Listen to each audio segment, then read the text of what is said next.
Cet incident n'a duré que quelques secondes, mais ce qui a poussé ce gigantesque 777 à soudainement plonger vers la mer à peine une minute après le décollage a suscité de nombreuses questions lorsque cela s'est produit.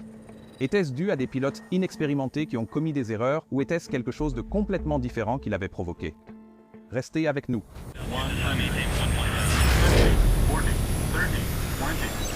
Le 18 décembre 2022, les îles hawaïennes étaient frappées par une violente tempête hivernale qui remontait du sud-ouest, apportant avec elle de violents orages, des vents en rafales et de la grêle intense.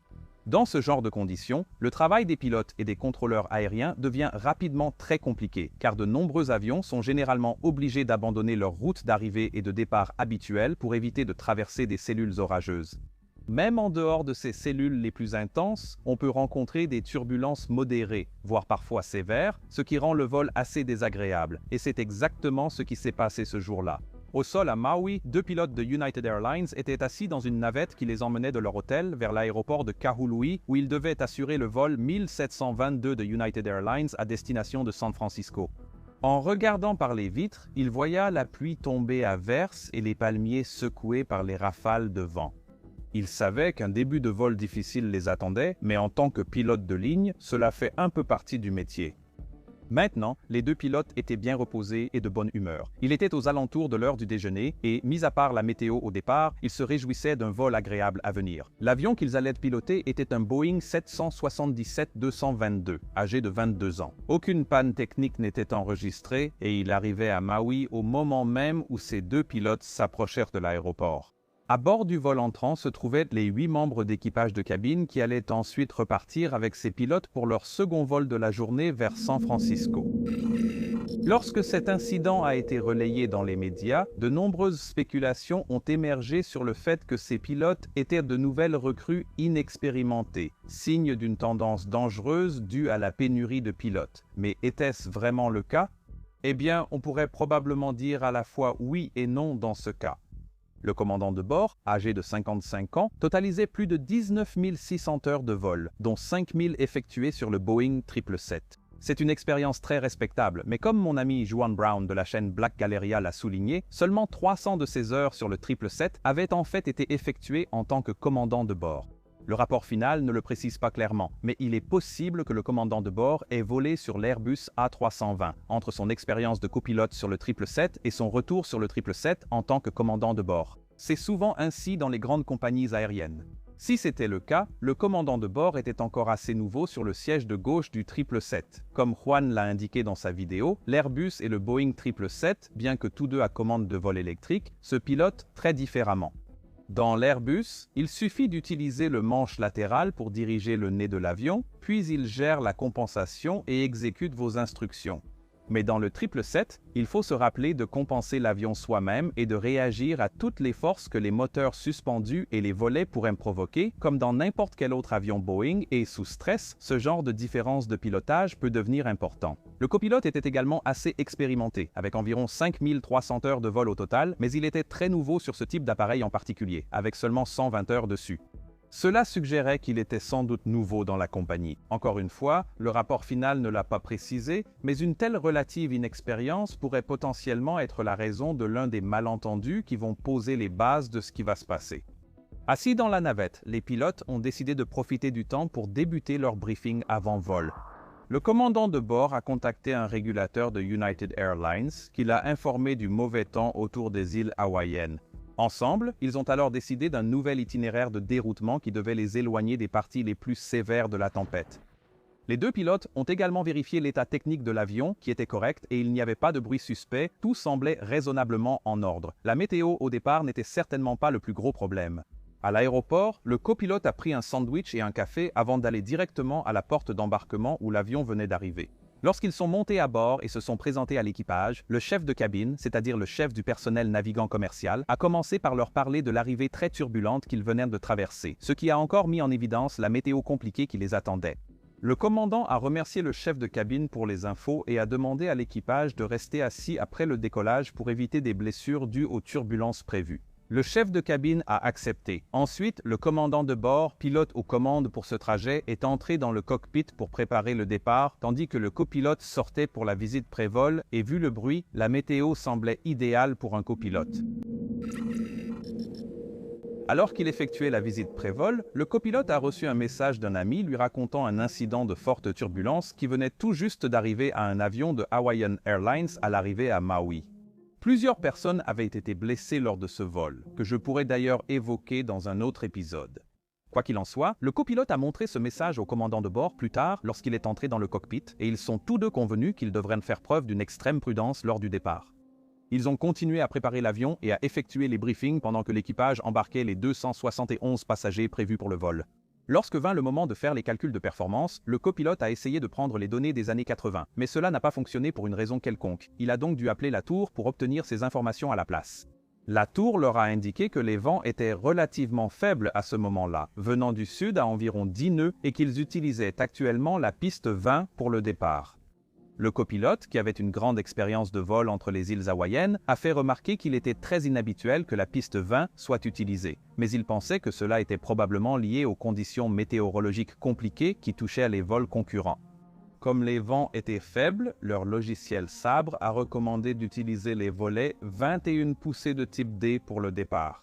Une poussée de type D indique que les moteurs n'atteindront pas leur puissance maximale lors de la sélection de la poussée de décollage. À la place, ils ne produiront que la puissance nécessaire pour effectuer un décollage en toute sécurité, bien sûr en tenant compte de toutes les marges applicables, et nous, les pilotes, décidons du niveau de poussée D à utiliser en fonction des circonstances extérieures.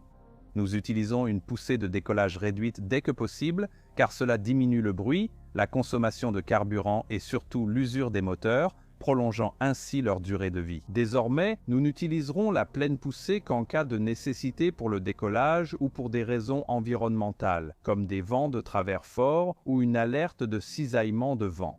Il y avait également une autre petite particularité avec ce départ et je vais tout vous expliquer juste après ceci.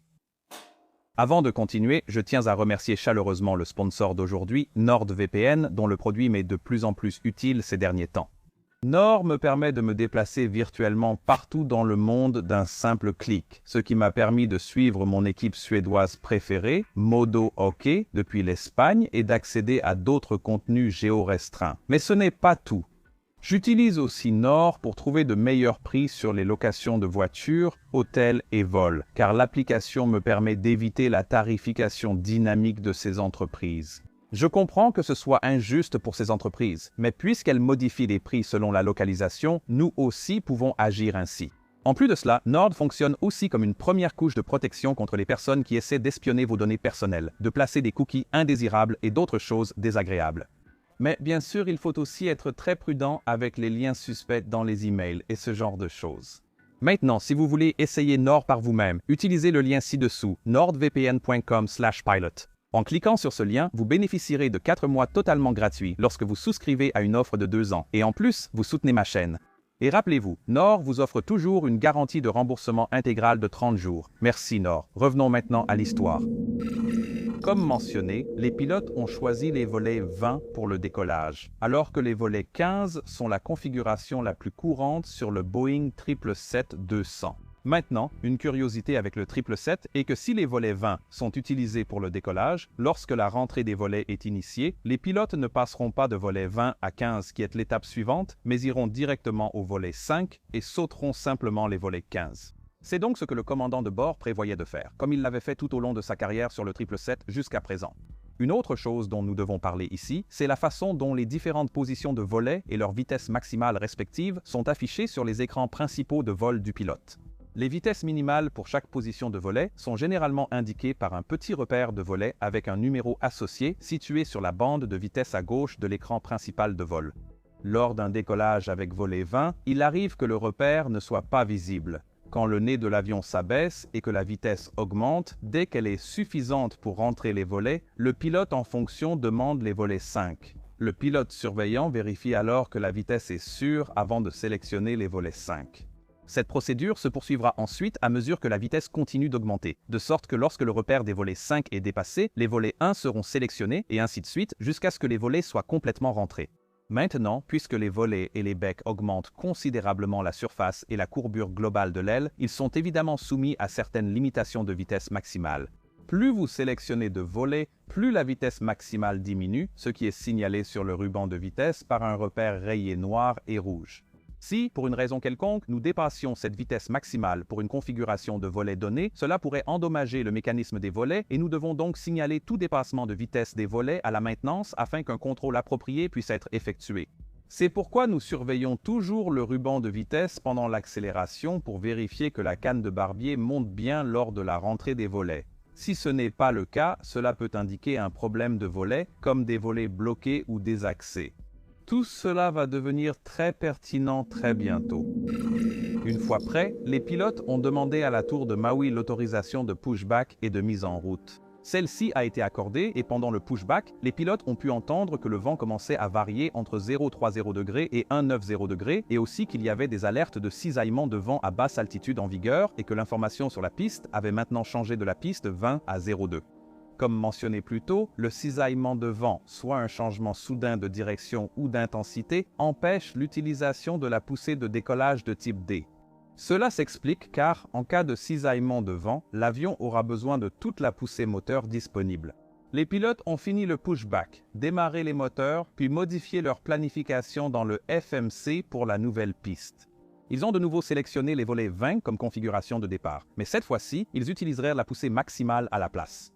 Ils ont également saisi manuellement les vitesses V1 de rotation et V2, mais ils ont utilisé les vitesses associées au décollage avec poussée réduite D, car cela était autorisé selon les SOP de United et serait plus prudent. Une chose à retenir lors d'un décollage avec poussée maximale, c'est que s'il n'y a pas de cisaillement de vent à gérer, l'avion accélérera et montera plus rapidement que d'habitude puisqu'il dispose d'un excès de poussée. En route vers la piste, les pilotes ont patienté dans une file d'avions au départ et ont profité de ce temps pour réviser les actions à suivre en cas d'alerte prédictive de cisaillement du vent pendant la course au décollage ou de cisaillement du vent réel une fois en l'air. Ils ont atteint le point d'attente et reçu l'autorisation de s'aligner et attendre sur la piste 02 derrière l'Airbus A321 au départ. Ils s'exécutèrent et, puisqu'ils devaient maintenant attendre quelques minutes pour obtenir une séparation suffisante avec l'avion précédent, ils disposaient de tout le temps nécessaire pour étudier l'image du radar météo sur leur écran de navigation et s'assurer qu'il n'y avait pas de cellules orageuses dans leur direction immédiate de départ. Le commandant de bord avait sélectionné le radar météo sur son écran de navigation et le copilote avait affiché le relief, ce qui est un réglage assez standard pour un départ de ce type. À 14h49, le vol 1722 de United Airlines a été autorisé au décollage depuis la piste 02. Le vent en surface était alors annoncé à 140 degrés pour 10 nœuds sous une pluie modérée. Alors, ils ont activé leurs essuie-glaces en position rapide. Le commandant de bord a avancé les manettes de poussée pour d'abord stabiliser les moteurs, puis a enclenché TOGA, ce qui a amené la manette extérieure à la pleine poussée de décollage. L'avion a accéléré vite sur la piste grâce à une poussée supérieure, mais la rotation, la rentrée du train et l'assiette de montée initiale de 12 à 15 degrés se sont déroulées normalement. L'avion a rapidement gagné de l'altitude et a rencontré des turbulences modérées, provoquant des variations de vitesse. Le commandant pilotait alors manuellement et devait fournir beaucoup d'efforts pour anticiper la trajectoire de départ et éviter toute cellule orageuse. Après avoir dépassé 1000 pieds, la manette des gaz extérieurs a réduit de la poussée de décollage vers la poussée de montée, coïncidant avec l'altitude minimale de rentrée des volets. Le commandant de bord a donc légèrement baissé le nez pour accélérer et rentrer les volets. Les événements allaient maintenant s'enchaîner rapidement. Ce que je vais vous raconter s'est déroulé en 30 secondes, et cela vaut la peine de s'en souvenir. Alors que la vitesse augmentait, le commandant de bord a demandé la sélection des volets 5. Il a baissé les yeux vers son bande de vitesse et remarqué que la vitesse maximale permise par ces volets approchait vite. Le copilote pensait avoir entendu le commandant de bord demander les volets 15 et, comme c'était le cran suivant des volets, il n'a pas pensé à remettre cela en question. Rappelez-vous, il n'avait qu'environ 120 heures sur ce type d'appareil, donc il n'a peut-être pas pensé que c'était une demande étrange à faire. Au même moment, alors que le commandant demandait ce réglage des volets, le contrôleur de la tour leur a aussi demandé de passer sur la fréquence d'Honolulu. Le copilote a répondu à cet appel, est passé sur la fréquence de départ puis a sélectionné les volets 15 en appelant le nouveau contrôleur. Il a reçu l'autorisation de monter à 16 000 pieds et le contrôleur a indiqué de fortes précipitations dans tous les quadrants, les autorisant à éviter le mauvais temps à leur discrétion. Le copilote a accusé réception de ce message puis a réglé 16 000 pieds sur le panneau de commande des modes et a également sélectionné le radar météo sur son écran de navigation. Le commandant de bord continuait de regarder son écran principal de vol. Il pensait que les barres rouges montraient jusqu'à la vitesse maximale volet 5, mais comme il accélérait encore, il eut l'impression qu'elles se déplaçaient en sens inverse. En réalité, la vitesse maximale a bien augmenté un peu, mais seulement d'environ 20 nœuds, pas les 40 nœuds qu'il attendait. Il a constaté l'augmentation rapide de la vitesse, craignant un dépassement de la limite des volets. Pour limiter cela, il a désactivé la manette des gaz extérieurs et réduit un peu la poussée. Cela a alors provoqué une légère décélération des énormes moteurs suspendus sous les ailes, ce qui a créé un léger moment de tangage vers le bas, entraînant l'avion à piquer un peu du nez, mais il continuait tout de même à monter à ce moment-là. Rappelez-vous, sur un Boeing, il faut toujours compenser l'avion et en prendre soin très attentivement, surtout lors des changements de configuration. L'attention du commandant de bord s'est alors portée sur ce qui se passait avec les volets. Dans son esprit, les volets auraient dû passer sur volet 5 et, puisque cela ne se produisait pas, il s'attendait maintenant à une défaillance des volets et a commencé à regarder l'ACAS pour voir s'il y avait une procédure d'urgence à effectuer. Et comme il n'y avait rien d'indiqué et qu'aucun signal sonore n'avait été entendu, il a de nouveau demandé volet 5 à 2 reprises, puis il a regardé le copilote pour vérifier qu'il sélectionnait bien volet 5. Mais comme cela l'a amené à détourner son attention de son écran de vol principal pendant environ 10 secondes pour essayer de comprendre la situation, le commandant de bord n'a pas remarqué que le mouvement de piqué du nez s'était poursuivi et que l'assiette était maintenant descendue à environ 0 degré et continuait de baisser. Le copilote avait remarqué cela et trouvait étrange que le commandant pique du nez lors d'un événement de survitesse. Mais avec la turbulence modérée, il n'était pas clair si le commandant réagissait à une difficulté de pilotage, à un cisaillement de vent ou à un problème d'instrumentation. Rappelez-vous, tout cela s'est produit en seulement quelques secondes. Il a alors demandé au commandant de bord au sujet de l'assiette, mais n'a reçu aucune réponse immédiate. Au lieu de cela, le commandant de bord a demandé les volets à 1, probablement encore préoccupé et concentré sur le risque imminent de survitesse des volets. Il existe également une autre explication possible à l'action de pousser le manche à balai vers l'avant par le commandant de bord, à savoir l'illusion somatographique. Ce point n'a pas été cité dans le rapport final, mais comme l'avion accélérait alors et que le commandant ne regardait pas ses instruments, son oreille interne a pu percevoir cette accélération comme une légère assiette à cabrer. Nos organes de l'équilibre ne distinguent pas entre accélération et assiette à cabrer, car toutes deux affectent de la même façon les cils de l'oreille interne. Si c'était le cas, alors il a peut-être réagi momentanément à cette assiette à cabrer perçue sans même y réfléchir. Ce ne serait pas la première fois qu'une illusion somatographique provoque une telle assiette à piquer. J'ai déjà abordé le crash du vol 3591 d'Atlas Air plus tôt dans cette série, où l'illusion somatographique a joué un rôle majeur. Vous devriez regarder cette vidéo après celle-ci. L'avion avait maintenant atteint une altitude maximale d'environ 600 mètres avant de commencer à plonger vers l'eau en dessous. Le premier avertissement du GPWS annoncé a été, selon le copilote, « Ne descendez pas », rapidement suivi de « Taux de descente » et « Tirez ». À ce moment-là, le copilote a perçu un mouvement dans les nuages du coin de l'œil. Il a levé les yeux et a vu que la mer s'approchait d'eux alors qu'ils traversaient les nuages. C'est à ce moment-là qu'il a vraiment compris à quel point leur situation était dangereuse. L'avion piquait maintenant de plus de 10 degrés et la situation continuait d'empirer. Le commandant de bord a demandé la rentrée des volets et, au même moment, le copilote et le GPWS criaient ensemble « Redressez !» à l'unisson. La vitesse verticale maximale enregistrée était de 8536 pieds par minute à une altitude de 1386 pieds et l'assiette la plus basse était d'environ moins 15 degrés. Le commandant de bord a alors immédiatement réagi en tirant sur son manche à balai, tandis que le GPWS continuait d'annoncer « trop bas pour la pluie ». Cette action a provoqué une charge verticale d'environ 2,66 G. Et finalement, lorsque l'avion a atteint son point le plus bas à 748 pieds au-dessus de la mer, le gigantesque 777 a enfin commencé à redresser son nez vers le ciel. Le commandant a d'abord réduit légèrement la poussée, sans doute pour éviter le dépassement de vitesse des volets, puis a rapidement appliqué la poussée maximale selon la manœuvre d'évitement du CFIT.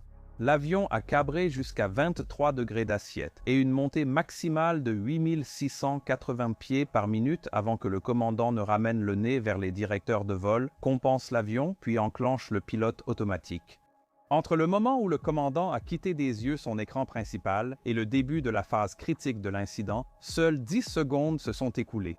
Cela montre à quelle vitesse tout peut dégénérer si l'on perd sa concentration lors d'une phase critique du vol, surtout dans de telles conditions. L'équipage a poursuivi la montée vers l'altitude de croisière, évitant des cellules orageuses et une turbulence modérée. Après la stabilisation de l'avion, le commandant a contacté le chef de cabine pour vérifier l'état des passagers et de l'équipage. Heureusement, tous étaient assis et attachés pendant la forte turbulence, donc tout allait bien. Et comme rien n'indiquait un problème avec l'avion, l'équipage a choisi de poursuivre son vol vers San Francisco. Durant la croisière, le pilote a débriefé les événements et décidé que chacun rédigerait un rapport à leur arrivée, ce qui était approprié. Ils ont ensuite effectué une approche et ont atterri sans incident à San Francisco et, bien sûr, le dépassement de la limite des volets avait déjà été signalé par l'avion lui-même, donc ils ont été accueillis par les ingénieurs à leur arrivée pour vérifier les volets.